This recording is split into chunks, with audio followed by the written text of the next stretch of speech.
দু কদম দিয়ে কোরআনের মাহফিলের দিকে রওনা করে দেন।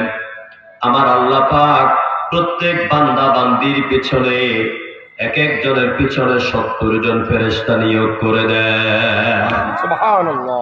ওই ফেরেশতারা আল্লাহর বান্দা বান্দির পেছনে পেছনে হাঁটে, আর যতগুলি কদম দেয় অথবা গাড়িতে করে এসে গাড়ির চাকা ঘুরে, এর বিনিময়ে তাদের আমল নামার মধ্যে নেকি লিখতে থাকে। আর তারা আল্লাহর দরবারে দোয়া করেন, আল্লাহুম্মা রহমলাহু আল্লাহুম্মা গফির লাহু।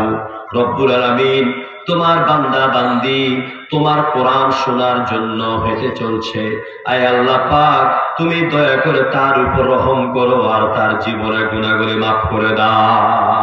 সুবহানাল্লাহ। আর আস্তে করুন সুবহানাল্লাহ। সুবহানাল্লাহ সাথে দুশ্মনী নাই তো, না শত্রুতা নাই তো, মামলা মোকদ্দমা নাই তো। সুবহানাল্লাহ। আল্লাহ জিকির করবেন চারটি বাক্যে। যেরকম তো কয়টা বাক্যে? মা বোনরা মুখস্থ করবেন। 4টা বাক্যে রসুল আল্লাহ জিকির করে আমাদেরকে শিখিয়েছেন। কয়টা বাক্যে? 4টা বাক্যে। আমার সাথে বলেন সুবহানাল্লাহ। সুবহানাল্লাহ। আর আওয়াজ দিয়ে সুবহানাল্লাহ সুবহানাল্লাহ। আলহামদুলিল্লাহ আলহামদুলিল্লাহ। লা ইলাহা ইল্লাল্লাহ লা ইলাহা ইল্লাল্লাহ। আল্লাহু আকবার।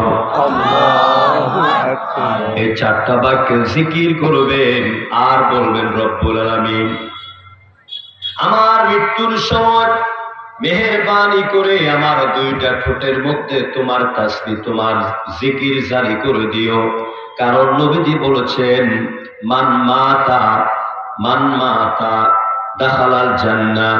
যে ব্যক্তি মৃত্যুবরণ করার সময় আল্লাহর জিকির করে আল্লাহর প্রতি ঈমানের মৃত্যুবরণ করবে, আল্লাহ তাকে জান্নাতে ঢুকাইয়া দিবে।